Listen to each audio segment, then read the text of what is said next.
Seja bem-vindo a mais um episódio do Papo de Gente. Se é a sua primeira vez por aqui, eu me chamo André Espírito Santo, eu sou jornalista, sou especialista em comunicação corporativa e eu criei esse podcast para a gente poder falar de comunicação, falar de experiências, de pessoas, de conexão, tudo aquilo que a comunicação pode transformar e trazer de boas experiências para o nosso mundo.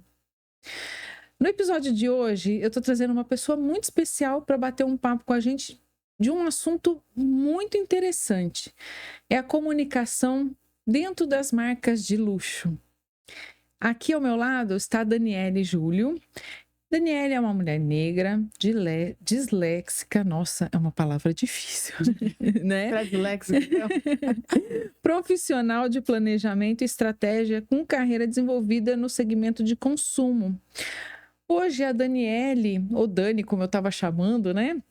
A Dani, ela trabalha na agência África, gente, mas ela tem uma experiência muito bacana, anterior à África, com marcas de luxo, né? Ela já atendeu aqui a LVMH, Gucci, a Prada, ela já atendeu aqui outras marcas. Hoje, o que ela está trabalhando na África é com o GPA, ela está fazendo varejo, né? Isso. Mas ela tem uma experiência ótima para contar para a gente, para compartilhar sobre estratégia e comunicação dentro de marcas de luxo. Dani, é um prazer ter você por aqui. Muito obrigada pela sua presença, viu? Boa tarde, primeiramente, prazer.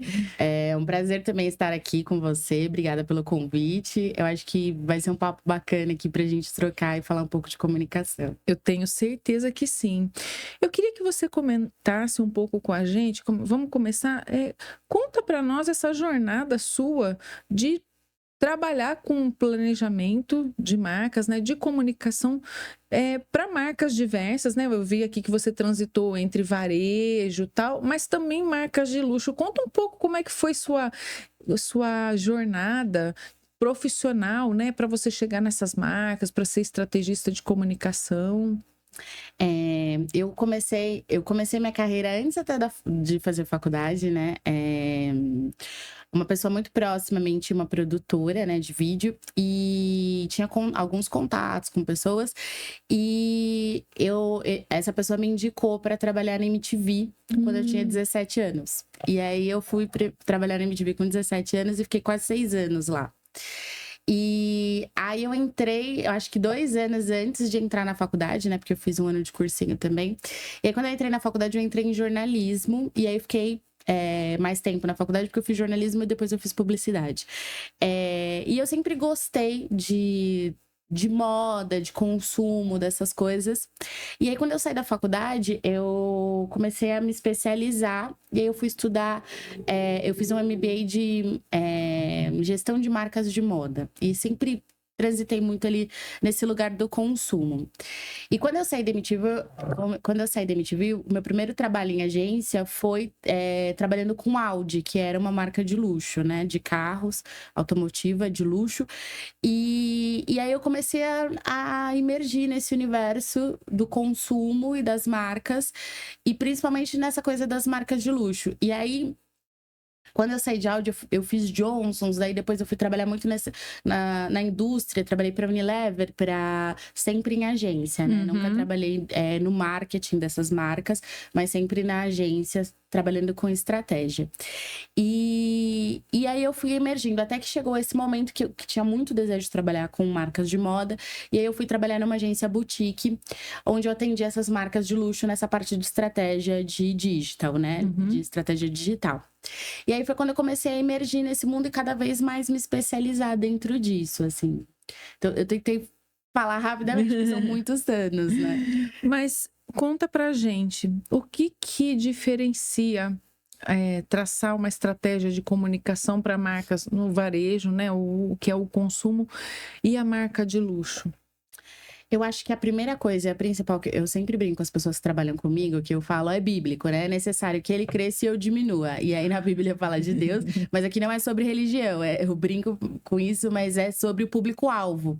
Então a gente precisa saber quem é o nosso público-alvo, com quem a gente está conversando e quais são os pontos de contato onde eu me conecto com esse público-alvo, né?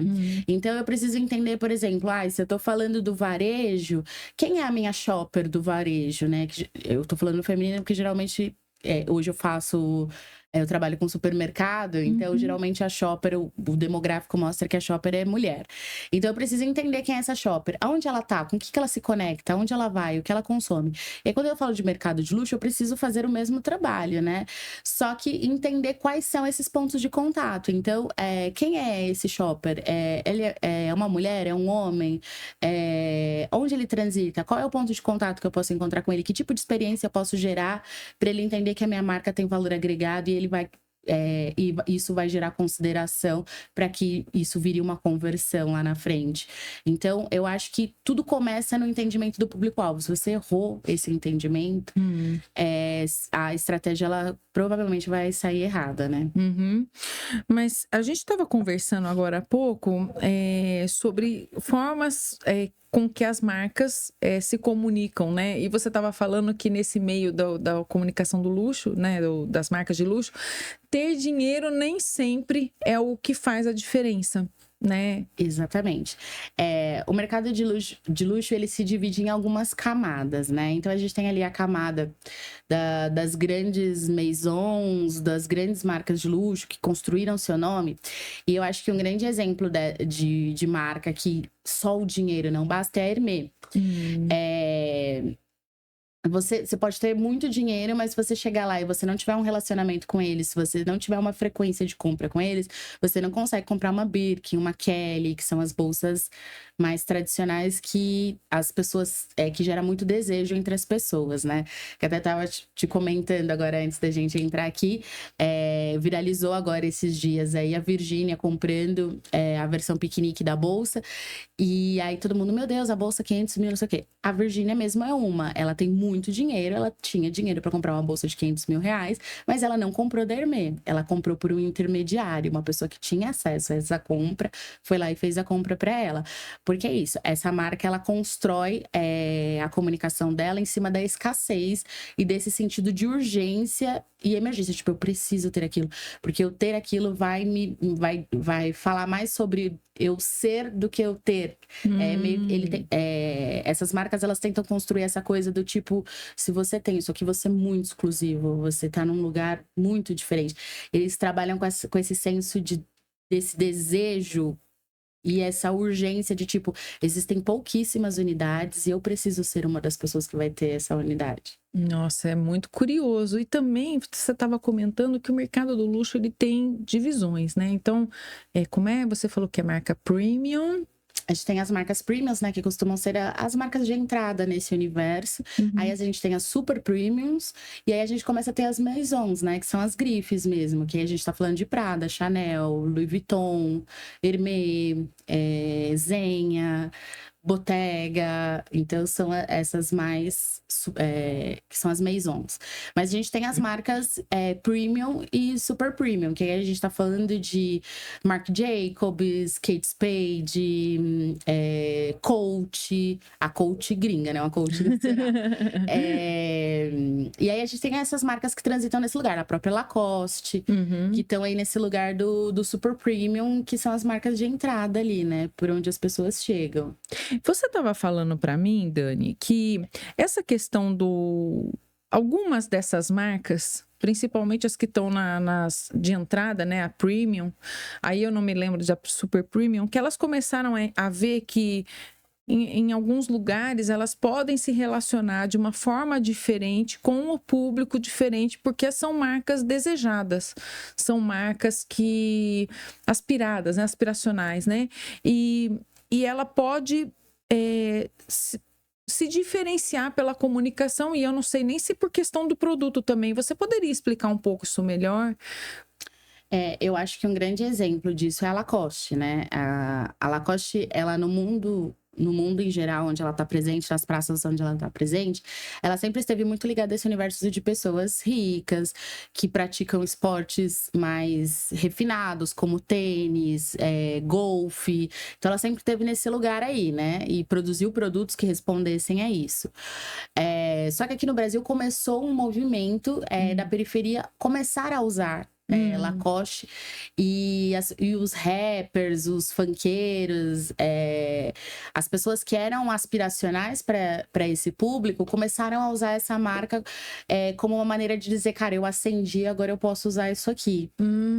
Então isso virou uma febre dentro da periferia. E aí a Lacoste, ela começou a entender que ela poderia sim criar uma comunicação com essas pessoas sem romper com o público que já era ali o público tradicional dela. Porque o grande medo da maior parte dessas marcas de luxo é abrir para um novo público e perder o que eles têm.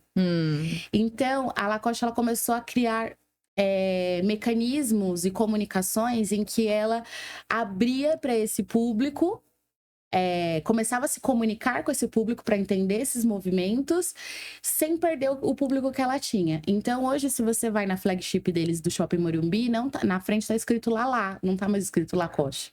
Porque é como as pessoas na periferia chamam a Lacoste. E para essas pessoas, a marca da Lacoste tem um valor agregado muito alto, porque assim, como eu te falei também, quando a gente olha para pesquisas e dados de consumo, a gente vê que na classe média, na classe média alta, é muito comum as pessoas usarem réplicas, falsificação. Essa falsificação premium, né, que passa ali, ninguém percebe, porque para eles tá tudo bem, eles transitam em lugares que as pessoas não vão questionar ele se é original ou não. Na periferia não, na periferia é essencial que seja original, porque é isso que vai te dar o status. Então essas pessoas, elas economizam, elas guardam dinheiro para comprar esse produto. Então elas querem muito estar ali, que para elas isso é dizer tipo, cara, eu mereci, eu acendi, eu consegui juntar dinheiro e comprar esse produto que eu queria muito. E eles viram a oportunidade de falar com essas pessoas. Então, hoje você vê que tem campanha da Lacoste com Tasha Tracie, que são duas rappers que vem crescendo cada vez mais aí no universo da música. Tem campanha com Pose, tem campanha com... Eu esqueci o nome do outro rapper, acho que é RD, eu me esqueci o nome do rapper. Mas assim, eles vêm trazendo esse movimento, eles vêm vestindo outras pessoas. Eu trabalhei para grandes marcas de luxo numa época que, por exemplo, eu trabalhava fazendo estratégia, mas eu conversava muito com as meninas da produção de moda, que é quem empresta roupa para evento, para revista, e que faz esse contato, né, de colocar as pessoas vestidas com a marca. E eu lembro que naquela época a Sabrina Sato pedia às vezes de determinadas marcas e a marca não emprestava porque achava que a Sabrina Sato era uma figura que não ia ser legal para a marca. Olha. Que um rapper chegava, será que eu posso usar tal marca? Não, não pode, você não pode. É uma questão de posicionamento, né, Dani? E aí isso começou a mudar. Hoje em dia já não é... Obviamente tem as marcas que continuam num lugar muito fechado ali, mas as marcas se abriram muito. E acho que esse movimento também muito se deu quando a Louis Vuitton trouxe o Virgin, que é ele faleceu já tem alguns anos, acho que 2 anos, se eu não me engano. Quando eles trouxeram o Virgil para assinar a linha masculina deles. E aí eles começaram a abrir a porta para esse lugar do street, de trazer grandes rappers americanos e vesti-los de Louis Vuitton. E aí começou-se esse movimento de marcas se atrelarem. Eles fizeram uma grande collab com a Supreme, que é uma marca super premium do universo street. Fizeram collabs de tênis que são cobiçadíssimos com a Off-White, que era a marca do Virgin. Então, isso começou a trazer essa coisa do street. E aí outras marcas falaram, peraí, existe um movimento aqui acontecendo. O que está acontecendo? Não se pode ignorar um público que, né, aspira, que tem poder né? aquisitivo também, né? Uma coisa que eu fiquei curiosa, você falou, eles aspiram à marca, né? Eles querem comprar, eles juntam dinheiro. Muda-se o produto ou não? Nesse caso, né? A marca, ela pensa, muda-se a comunicação, né? Traz aí elementos, influenciadores para conversar com esse público. Muda-se o produto? Não. O produto fica o mesmo. A qualidade do produto não muda. O que passa a ter são produtos de entrada, por exemplo. Então, eu tenho lá o terno, sei lá, vamos falar de marcas italianas, por exemplo. Gucci, Zegna tem um corte que chama Sumisura. Tá. Um corte tailor-made, que é super, né, incrível, tal. Esse corte é um corte mais caro de terno, mas aí eu vou ter um terno que a qualidade do tecido é boa, eu não vou perder qualidade. Sei. Mas eu vou ter menos etapas no processo de produção ou alguma coisa que vai fazer com que esse produto seja um produto de entrada, que a pessoa a pessoa consiga acessar. Entendi. Então, a gente tem modelos de bolsa, por exemplo, que começa ali naquela bolsa que ela custa X, e aí tem a bolsa que custa XXY, que é a bolsa mais aspiracional. A própria Hermès tem bolsas que se você tiver dinheiro, você vai na loja, você compra. Mas as mais aspiracionais você não vai comprar, porque você precisa ter ali um relacionamento com eles. Eles precisam te entender como um membro da comunidade, vamos chamar um membro da comunidade deles, para te vender esse produto. Isso é um diferencial também, né, Dani? Quer dizer, você precisa integrar uma comunidade, né? Que é exclusivíssima, né? Então, ali, você falou de uma palavra relacionamento. A gente sempre que fala de comunicação e tudo, é uma palavra que vem conexão, relacionamento, tá sempre ali, acho que tá muito conectada à comunicação, né? Isso é um grande diferencial das marcas de luxo. Porque, por exemplo, quando você eu vou dar o exemplo da Gucci, por exemplo. Quando você começa a comprar na Gucci, você vai ter um vendedor que te atende lá. E esse vendedor, ele vai te vender, você vai lá e compra uma bolsa. Aí, de tempos em tempos, ele vai te mandar uma mensagem. Oi, tudo bem? E aí, chegou coisa nova, não quer? Tal. E ele te manda foto. E aí você fala, ai, não consigo ir, tô corrida no meu trabalho, não consigo ir. Não, se você quiser, você faz o pagamento, eu te mando um link, você faz o pagamento, eu te mando na sua casa. E aí você vai receber essa bolsa na sua casa. Quando você abrir essa bolsa, vai ter uma caixa com chocolates exclusivos, vai ter um cartão escrito à mão. Eu trabalhei numa agência que chama Tastemakers. E a CEO da Tastemakers, a Ana Lúcia Zambon, ela falava muito isso. Porque tudo que a gente ia mandar, nessa época eu fazia, quando eu trabalhava lá, eu atendia a Beauty Box, que era a marca, que era concorrente da Sephora, versão brasileira do Grupo Boticário. E sempre que a gente ia mandar produto para um influenciador ou para alguém que a gente queria fazer relacionamento, a Zambon sempre pedia que a gente escrevesse as coisas à mão. E quando eu fui para lá, eu já tinha atendido marcas de luxo, já tinha atendido LVMH, já tinha atendido Audi, mas eu tava saindo de uma marca de varejo, eu tinha acabado de sair de uma marca muito grande de varejo. Varejo não, desculpa, de consumo. Da indústria do consumo. E aí eu falava assim, cara, mas a gente vai escrever, sei lá, 50 cartas à mão, que loucura. Mas aí depois, quando eu fui entendendo aquilo, eu parei pra pensar e falei assim, não, realmente faz toda a diferença, né? Essa coisa do relacionamento, de como você chega perto, como você conversa, como você se mantém próximo daquele cliente. E isso é um diferencial das marcas de luxo. E aí depois eu comecei a parar pra pensar, e aí eu falei assim, cara, é verdade. Quando eu atendi as outras marcas de luxo que eu atendi no passado, realmente tinha essa coisa do contato próximo, o vendedor conhecia, sabia da vida do cliente. Às vezes o cliente estava passando, sei lá, a cliente tal compra sempre aqui e ela teve neném, vamos mandar flores na maternidade. Então tem essa coisa. Então, assim, é muito mais que você ir lá e comprar uma bolsa. É uma experiência de fato. Então, as experiências, quando você fala de mercado de luxo, elas são extremamente importantes, assim, né? Não é só sobre comprar um produto, é sobre viver um momento. Aquilo é um momento que você vai viver, você vai na loja, você vai ser bem atendido, você vai... o café é diferente, o chocolate é diferente. Quando você recebe na sua casa, você comprou para receber em casa, eles vão te mandar com uma embalagem maravilhosa, uma carta escrita à mão. Quando você fizer aniversário, eles vão lembrar do seu aniversário, mesmo que você não vá lá no mês do seu aniversário, eles vão lembrar do seu aniversário e vão te mandar alguma coisa. Então é essa construção dessa comunidade, vamos chamar assim. Isso me fez lembrar, Dani, o meu irmão, ele tem Harley Davidson. E desde que ele comprou a primeira moto, realmente é uma comunidade. Eles frequentam a loja, não necessariamente para comprar, né? Frequentam a loja, ali é oferecido almoço, às vezes, café da manhã. Se você chegar, você é cliente, você tem alguma coisa te esperando. Você tem, alguns deles marcam de almoçar dentro da loja, fazer negócios, receber clientes dentro das lojas, e tem os passeios, eles são uma família. Você pode pegar sua Harley e ir sozinha, mas se você quiser um grupo, você tem. Você tem um lugar de pertencimento pela aventura que a marca te proporciona, né? Sim. Então, é sobre construir narrativas. Então, as marcas de luxo, elas estão o tempo todo criando experiências e narrativas em cima daquilo para sempre gerar desejo e consideração em você. Então, tipo, eu já tenho aqui a minha bolsinha, sei lá, da Louis Vuitton. Por que eu vou comprar outra? E eles vão te dar motivos para você considerar comprar outra para fazer essa conversão. Então, você sempre ali tá bem atendido, você sempre tem pontos de contato, né? contato de eventos e coisas que acontecem. Então, às vezes, por exemplo, vamos fazer um brunch no Tangará e vamos receber as 10 clientes mais premium. Olha. Vai ter o show do, sei lá, do Paul McCartney. Vamos fazer aí a marca vira e fala, vamos fazer uma parceria e vamos levar as 20 clientes que mais compraram na loja. Então, sempre tem essas coisas que é diferente do varejo.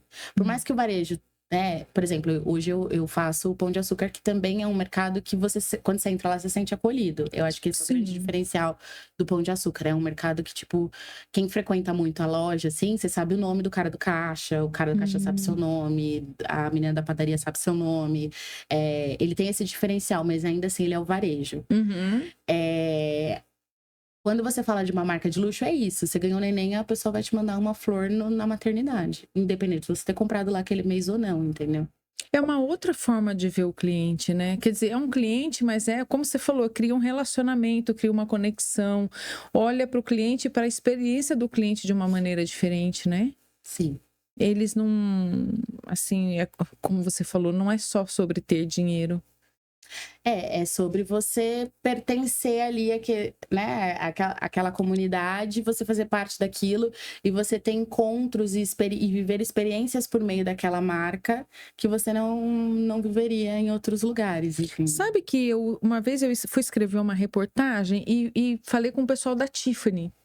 Muitos anos atrás, diga-se de passagem, porque estava falando de uma questão de logística deles e tudo, e aí na época, eu apurei que algumas dessas marcas de luxo, elas no Brasil, elas têm um comportamento diferente também com relação a pagamentos, por exemplo, aqui se parcela, aqui tem uma série de outras coisas muito particulares da nossa cultura, porque estamos acostumados como consumidores a fazer isso.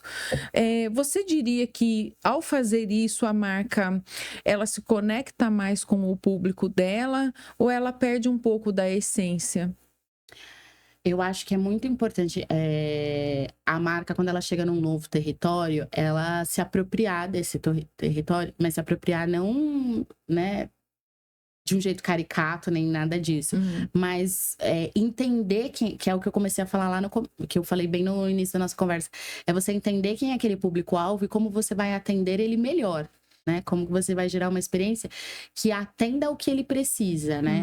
Então, eu acho que marcas que chegam aqui e tropicalizam a sua comunicação, entendem a sua comunicação, elas tendem a se aproximar mais dessa comunidade que ela começa a criar e ela cria também consumidores mais fiéis, porque a pessoa se sente conectada com aquela marca, ela tem afinidade com aquela marca. Poxa, eu gosto dessa marca, eu quero comprar mais coisas dessa marca. Eu me senti bem atendido, eu me senti acolhido. Eu acho que um exemplo aqui, eu vou falar de um varejista, mas é um exemplo de tropicalização que faz muito sentido. Por exemplo, o Leroy Merlin é uma marca francesa. A pronúncia correta, também já foi meu cliente, a pronúncia correta é Leroy Merlin. Só que imagina aqui no Brasil, Não eles vai dar. forçando a mão para as pessoas falarem Leroy Merlin. Não ia rolar. Não ia. E aí, tudo bem, não, vamos assumir a pronúncia brasileira. E aí, existem aqui, não vou dar exemplo de outras marcas, né, para não falar mal de ninguém. Mas, assim, existem marcas, por exemplo, de bebida muito grande que não aceitam essa tropicalização. Uhum. E aí, elas também têm dificuldade de se conectar. Eu não vou falar aqui o nome, mas uma delas é uma marca que lá fora ela é muito associada a pôr do sol, a sunset. Brasileiro não faz sunset. Brasileiro bebe destilado à noite. Então não adianta você querer forçar uma situação que na Europa faz muito sentido e aqui não. E aí essa marca ela sempre tá ali patinando porque ela é uma marca super premium. Só que ela tá tentando vender um hábito de consumo que o brasileiro não pega, não se conecta. Quantas sunset bars você vê aqui no Brasil? Difícil. A gente não tem esse costume, essa coisa do verão que todo mundo vai, né, se encontra ali, vamos fazer uma sunset. A gente não tem esse hábito. É verdade. Falando agora, eu me lembro de ver essas coisas, mas a gente até vê, assim, falando em rede social, Instagram, de gente que mora fora do Brasil. Sim, né? É uma coisa muito comum na Europa. Isso. Mas aqui, e é uma marca europeia, né? Mas isso não se aplica aqui. Aí essa marca tá sempre ali, meio que... As pessoas olham para ela como uma marca aspiracional, mas o quanto que isso faz o quanto ela tá gerando de consideração e conversão? É que, na verdade, ela não tem uma experiência para você viver. O hábito que ela propõe, você tem que mudar o seu. Então, assim, não tem comunicação excelente que ela faça para você transformar a sua... E é diferente, eu não tô dizendo que a gente não pode, por meio de comunicação, mudar um hábito. A gente pode. Sim. Só que é diferente de você, por exemplo, entender, tipo, eu gostaria que as pessoas comprassem mais na minha loja online. Gostaria de trabalhar omnicanalidade. Então, eu quero que a pessoa compre no meu físico, mas também compre na minha loja, no meu online, lá. Você consegue fazer essa construção. Mas é que aqui a gente tá falando de uma construção de cultura que é muito maior que tudo isso. O brasileiro bebe destilado à noite. Então, você tá vindo para cá, você tem que entender esse momento de consumo e por que não você criar um consumo regionalizado, que é o que a Lacoste está fazendo. Em nenhum lugar do mundo ela é lá, ela só é lá no Brasil. E tá tudo bem, porque tá dando certo. Mesmo, e você falou que essa loja tá no Shopping Morumbi, né? Quer dizer, aonde ela estiver. Eu sei que a do Morumbi é a flagship, né? Que é a loja conceito, né? Toda marca de moda, a maior parte das marcas, enfim, seja o consumo que for, ela tem uma flagship que é a loja que vai ser o modelo para as outras lojas, Sim. né? Eu sei que a do Morumbi tá assim, eu não sei se todas, tá? Então, eu nunca atendi Lacoste, nunca fiz Lacoste. Então, eu não posso te afirmar que se todas as lojas estão assim, mas eu sei que a flagship tá. Tal. E você tem algum outro exemplo de marca que você trabalhou que tem esse tipo de comunicação que abriu um pouco, sem perder a identidade dela, né? Que é uma questão, assim, de você manter sua identidade, só saber se conectar melhor com o seu público, né? Eu acho que Louis Vuitton, né? Começou esse movimento com o Virgil. Agora, hoje em dia, depois do falecimento do Virgil, o Pharrell Williams assumiu, né? À frente do masculino deles. E eles vêm cada vez mais fazendo esse movimento, se conectando com novas pessoas. Eles fizeram, acho que foi ano passado, se não me engano, um desfile incrível em Paris. Levaram o Jay-Z para cantar no desfile. Então, assim, eles vêm criando essa comunicação, pensando em novos públicos e também pensando em como se conectar com a Gen Z, né? O poder de compra, hoje ainda, principalmente aqui no Brasil, tá muito na mão da geração X ainda, né? Eu brinco que os millennials é uma geração que meio que flopou. O dinheiro ainda tá na mão, o volume grande de dinheiro ainda tá na mão dos X. E aí a gente tem os millennials que estão ali patinando e a gente tem a geração Z que vem aí com novos hábitos de consumo, com novas maneiras, e as marcas, por mais que muita gente queira fazer comunicação direcionada a Gen Z, poucas estão acertando. Ah, olha. Porque é uma conexão que você precisa entender. E isso é uma coisa de entender esse público, né? E esse demográfico é muito importante da gente entender esse demográfico não olhando para Brasil. A gente precisa olhar para os recortes. E é aí que eu falo dos micromomentos. Primeiro que ninguém é uma coisa só, né? No começo do ano, eu estava conversando com uma cliente que ela estava lançando uma linha de produtos naturais, cruelty free, vegano, toda essa narrativa mais ligada a esse universo ESG. E aí ela virou para mim e falou assim: ah, mas você quer que eu fale com fulano de tal, mas fulano de tal consome a indústria padrão? Aí eu falei assim, sim, porque ninguém é uma coisa só. Aí eu até dei. Eu não gosto muito de usar exemplos pessoais, mas eu dei o meu exemplo a ela. Eu falei assim: olha, eu vou te dar o meu exemplo. Eu não uso absorvente desde 2016. Parei de usar absorvente, eu uso coletor e desde então eu só uso coletor. Não, absorvente é uma coisa que é um lixo que eu, Daniela, não estou produzindo. Entendi. Mas para além disso, no meu cabelo eu só uso marca tal, que é uma indústria forte, que vem de uma indústria grande, tal, mas eu não vou abandonar. Eu não vou abrir mão de performance no meu cabelo para consumir propósito. Olha só. Mas eu abri mão, por exemplo, do desodorante. Eu não uso desodorante aerosol. Eu uso uma marca de desodorante cruelty free, em creme, lá. Que no começo, quando você começa a usar, você perde performance. Sim. O desodorante aerosol, ele te dá mais performance. Mas eu abri mão de performance no começo para consumir propósito.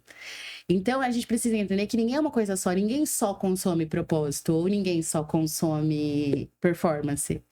E essa geração Z, existem pessoas da geração Z que sim abrem mão de performance para consumir propósito. E que não consomem mais de marcas que não estão ligadas a uma narrativa que fale sobre propósito, seja qual propósito for. Mas existe também uma camada da geração Z que ela ainda não chegou nesse lugar, porque o Brasil é muito grande. E aí, eu falar de geração Z no Nordeste, eu falar de geração Z no Sudeste, é completamente diferente. Porque eu tenho hábitos de consumo completamente diferentes. O que é verdade num lugar não é verdade em outro.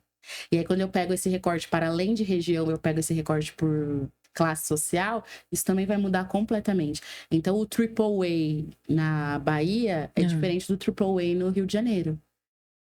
Então, eu tenho que entender todos esses pontos de contato para eu entender qual experiência eu vou gerar para conseguir gerar uma consideração legal, para isso virar uma conversão no final do dia. É muito complexo, né, Dani? Pelo que você está comentando, são muitos elementos, muitas variáveis que interferem tanto na construção do relacionamento com o consumidor, quanto na experiência dele e na construção da comunicação. Porque às vezes uma experiência que vai fazer muito sentido no Rio de Janeiro, ela não vai fazer sentido em Salvador. Mesmo que eu esteja falando com pessoas do mesmo poder aquisitivo. Verdade. Então, eu preciso olhar para esses recortes para eu entender qual é o ponto de contato que eu vou trabalhar. Mesmo o mercado Rio, São Paulo, são estados que estão próximos, mas existe sim uma diferença. Existe sim uma diferença. A gente já vê assim, tipo, vamos pegando uma coisa bem simples, né? Tem gente de São Paulo que vai para o Rio de Janeiro que não gosta de jeito nenhum. E tem gente do Rio que vem para São Paulo que Deus me livre e guarde estar em São Paulo. Isso é um erro que a publicidade ela pode cair muito fácil. Por quê? O que acontece? A maior parte das agências de publicidade estão aqui, em São Paulo. Sim. E por a maior parte das agências estar aqui, a maior parte dos profissionais de publicidade são paulistas. Então, às vezes, você pega campanhas que são para ser regionalizadas e aí você olha e fala, essa campanha foi feita por um paulista. É verdade, você tem razão. E aí, é nesse lugar que eu brinco muito com as pessoas que trabalham comigo, que eu falo, gente, pelo amor de Deus, não vou fazer campanha de paulista em outra praça, né? A gente precisa entender quem é esse público-alvo e o que faz sentido para esse público-alvo, para eu poder criar um ponto de contato que seja coerente, né, com aquilo que eu preciso comunicar.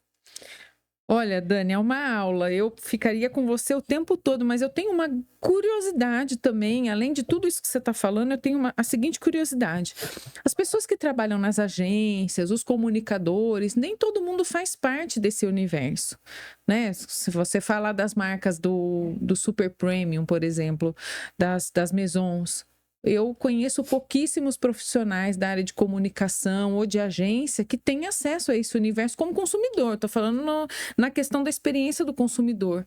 Como é que a gente faz para virar a chave para pensar como um consumidor ou na experiência do consumidor, em como se conectar com o consumidor, quando a gente não faz parte desse universo? Porque você trabalha num mundo bem estratégico, numa área muito estratégica.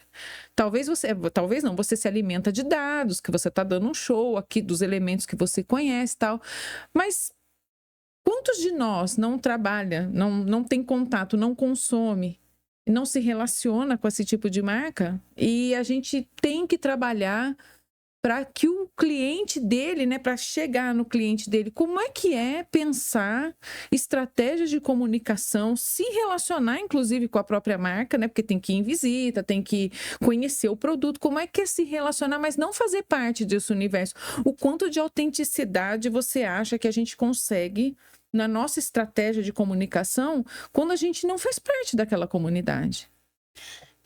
Eu acho que a base do planejamento e da estratégia é pesquisa. E é você entender de pessoas. Bons estrategistas, eles entendem de pessoas. Então, assim, eu, por exemplo, quando eu comecei a trabalhar com o mercado de luxo, eu não vivia isso. Eu cresci aqui no ABC, de uma família classe média, e eu não tinha contato com esse universo. Era uma coisa completamente nova para mim. Então, eu tinha que ouvir pessoas que viviam esse universo para entender qual era esse universo, que tipo de consumo. Então, muita leitura, muito estudo e muita conversa. As pessoas que trabalham com estratégia, elas precisam conversar com pessoas, elas precisam trocar ideia, elas precisam ter a habilidade de tirar insight de toda e qualquer conversa que ela vai ter. Eu tinha uma professora que ela falava, se a pessoa ela entra num Uber, num táxi, na época era táxi, né? Mas hoje em dia eu trago Uber. Se a pessoa ela entra num Uber, num táxi, ela não tem a capacidade de conseguir conversar com o motorista e ter uma conversa minimamente que seja coerente, que faça sentido ali, ela não é uma comunicadora. Ela vai ter muita dificuldade de sair do umbigo dela para olhar para fora. Isso seja para qualquer tipo de comunicação que você vai fazer. Então, assim, é essencial escutar pessoas desse universo, ir para o PDV, né, para o ponto de venda. Então, eu ia muito pra loja, eu conversava com as vendedoras, eu falava, mas quem que compra aqui? Como que é o comportamento dessa pessoa que compra aqui? O que essa pessoa faz? Sei o quê. Aí tinha o contato de uma pessoa que comprava na loja. Então, posso bater um papo com você? O que você gosta? Onde você frequenta? E aí, quando você começa a entender e abrir as pesquisas também, né? Que o próprio cliente, ele tem esses dados de tipo, quem compra lá, onde compra, onde vive. E aí você começa a olhar e estudar isso, tipo, onde pessoas que moram aqui, por exemplo, as pessoas que frequentam Iguatemi e Alphaville, moram ali na região.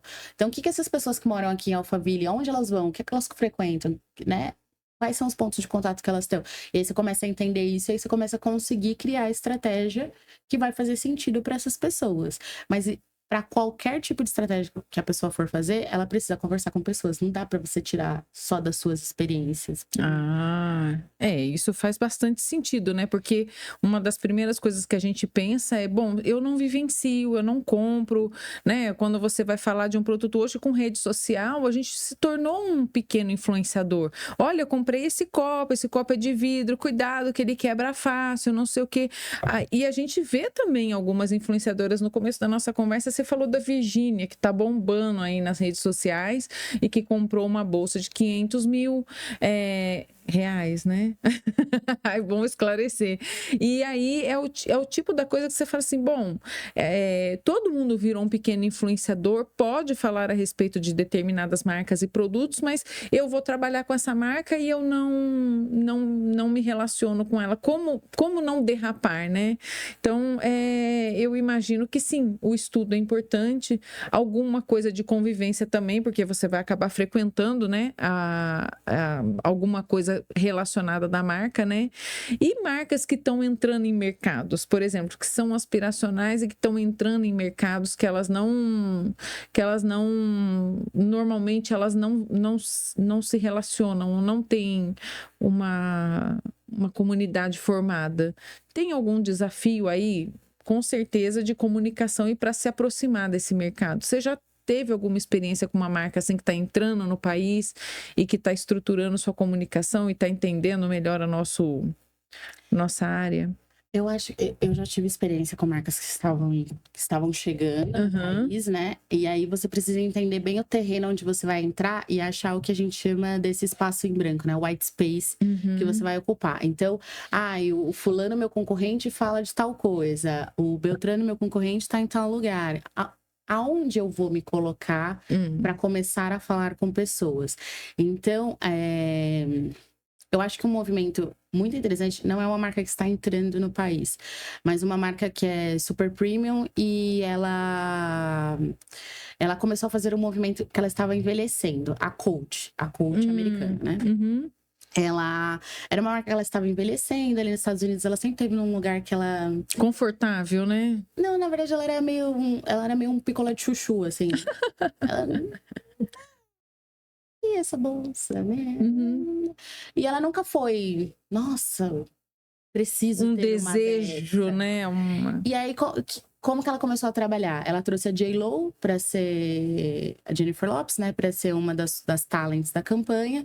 E começou a colocar meninas que influenciadoras e meninas que eram formadoras de opinião da geração Z para usar a bolsa. Então, essas meninas iam em eventos e coisas usando a bolsa e ali transitando com as bolsas da cor. De repente, virou a marca da geração Z. Então, você entra no TikTok americano, você vê muitas meninas da geração Z usando essa bolsa. Então, as marcas, elas vão criando collabs. Por exemplo, a Zara, ela vem de um movimento dos últimos 4 anos que ela quer se descolar de ser uma fast fashion. Ela não quer mais ser uma Isso é fast verdade. fashion. Então, você começa a perceber que os preços já não são mais os mesmos, as roupas já não são mais Verdade. as mesmas, e eles vêm trazendo cada vez mais collabs. Então, faz collab com um estilista que tá hypadinho, mas não é um super estilista, mas ele tá hypado ali. Faz uma collab com outro, e vai elevando o nível das peças deles, porque eles estão nesse caminho aí de fazendo essa virada. Então, eu acho que as marcas, quando elas querem fazer essas transformações ou essas regionalizações, elas vão buscando pessoas para se Como juntar com porta-vozes, né? né? Ou seja, criando uma collab, ou seja, criando desejo para começar a contar essas narrativas, né? Então é sempre muito sobre pessoas, né? E sobre os movimentos que essas pessoas podem fazer. É sensacional, é uma grande aula, viu, Dani? Nossa, eu tô impactada. E você, assim, se um profissional da área de comunicação, se quiser entrar mais nesse segmento, quiser aprender um pouco mais, o que você indicaria para ele poder, um caminho, né, para aprender mais sobre uma comunicação que tenha vamos dizer assim, que gere uma comunidade, né? Que seja com a característica do que a gente vê com marcas de luxo, o que você indicaria para a gente dar uma estudada, para a gente ler, de repente, ou para a gente observar, que a gente possa entender melhor esse segmento e, né, entender e poder também trazer alguns elementos diferentes de ideia de comunicação, né? Eu acho que a primeira coisa é seguir essas marcas, olhar muito para como que elas interagem dentro dos stories, que narrativa que elas contam dentro dos stories, como elas interagem com a comunidade, com as pessoas que estão ali. Sim. Ou a pessoa faz um comentário, ela responde, como ela responde, ela traz a comunidade para dentro das redes sociais dela, como que ela traz essa comunidade para dentro das redes sociais dela. Uma marca que faz isso muito bem, assim, que trabalha muito bem comunidade, é a Glossier, uma marca de skincare. Ela é de Nova York e ela é um skincare super premium e ela trabalha muito bem isso. Tipo, eles desenvolvem produtos por meio de enquete que eles fazem nas redes sociais. Então, assim, eles trabalham a comunidade muito bem e eles fazem isso há muito tempo. Sei lá, 2018 eles já estavam fazendo isso, coisa que marcas começaram a fazer agora, né? Inclusive, eles foram inspiração para muitas marcas de skincare brasileiras hoje em dia, né? Então, assim, seguir marcas que vêm fazendo aí trabalhos bacanas. A própria Louis Vuitton vem fazendo um trabalho bacana dentro do digital. A Diesel, que foi uma marca que esteve patinando ali durante alguns anos ali em termos de comunicação. Hoje ela vem muito forte. Nos últimos anos bombou um modelo de bolsa dele. Eu não sei dizer o nome do modelo, mas bombou e você via todo mundo usando essa bolsa. E isso tudo é fruto de estratégia de comunicação, de você colocar a bolsa na mão da menina que vai estar em tal evento legal, de você se comunicar de uma maneira bacana. E aí essas marcas, elas vão se reinventando. E aí tem as tradicionais, né? Que elas não são tão disruptivas nas redes sociais, mas elas ainda vêm criando desejo e sendo aspiracional por outros meios, né? Eu acho que tem uma questão aí que rede social é um alcance de massa. De repente, essas que são mais tradicionais querem uma comunicação também mais tradicional, né? Uma coisa mais... Mas aí elas também precisam tomar cuidado, e isso eu entendo que elas sabem disso, e muitas delas. A Chanel é uma que vem.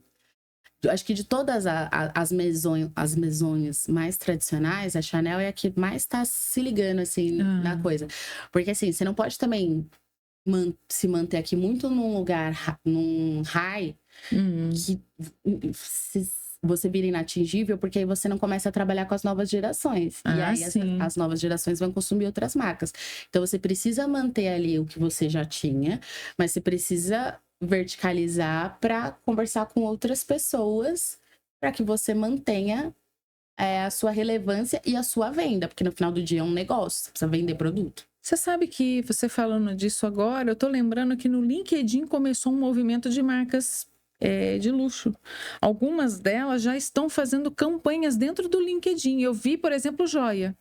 Faz um tempinho que tem uma marca de joia que tem feito uma campanha ostensiva no LinkedIn. Campanha bonita, com borboletas voando, uma cor muito linda de fundo. E assim, chama atenção. As peças dela são muito bonitas. Ela tem um nome que eu não vou me lembrar agora. Mas eu não vi nenhuma marca de luxo trabalhando no seu perfil no LinkedIn, então... Quando eu fazia Beauty Box fez uma websérie com as executivas da beleza, que eram as gerentes e diretoras de marketing do grupo LVMH. Então tinha lá agora eu não me lembro todas, já tem uns anos, mas tinha a diretora de Dior, tinha a diretora de Louis Vuitton, tinha a diretora de tal marca, e elas iam contando como era a vida de uma executiva de uma marca de luxo dentro do Brasil, e aí os desafios que ela tinha tanto no trabalho quanto na vida pessoal. E isso foi uma websérie de LinkedIn, assim. Olha aí, que bacana. Então são pontos de contato diferentes de você sair ali do habitual, né? Sim, sim. Nossa, Dani, um bate-papo muito rico, muito obrigada. A gente está caminhando para o final do nosso programa, quero te agradecer. Tem alguma coisa que você gostaria de deixar para o nosso público? Alguma dica, alguma consideração adicional daí desse segmento que você entende tanto, né? E você que trabalha bastante com rede social, tal, tem alguma coisa que você quer deixar para a gente? Eu acho que o mais essencial para fazer uma campanha que seja assertiva, seja ela de qual produto for, é olhar para o público-alvo, entender quem é esse público-alvo, entender como que você vai achar ele nos pontos de contato certo para construir uma história. E também ter uma mensagem muito clara do que você quer passar para ele, né? Então, qual que é a mensagem principal que precisa ser absorvida e entendida no conteúdo que eu vou criar, né? Isso é muito importante também. Obrigada, Dani. Bom, para você que nos acompanhou até agora, esse papo com a Daniele Júlio foi muito rico. Eu fiquei bastante impactada, acho que eu mais ouvi aqui, facilitei um pouco para ela, algumas coisas curiosas que eu tinha, de curiosidade que eu tinha, mas eu tenho certeza que você deve ter aprendido muito. Para eu continuar trazendo pessoas interessantes como ela para o nosso programa, preciso da sua dica, mas a gente precisa também que você espalhe esse conteúdo por aí. Então, eu vou pedir mais uma vez para você curtir, você comentar e você compartilhar com seus amigos esse nosso bate-papo com a Daniele Júlio. Vou deixar aqui na descrição do nosso programa o contato dela no LinkedIn. É uma pessoa super acessível, né, Dani? Tenho certeza que ela vai conectar, vai poder trocar algumas ideias com vocês. Então, façam contato com ela, aprendam, né? Passem para aí, para os seus contatos, o programa, para que eles possam aprender também, tanto quanto eu aprendi, tanto quanto vocês aprenderam. Então, eu vejo vocês no nosso próximo episódio. Espero que vocês tenham aprendido, que vocês curtam. E até o nosso próximo Papo de Gente.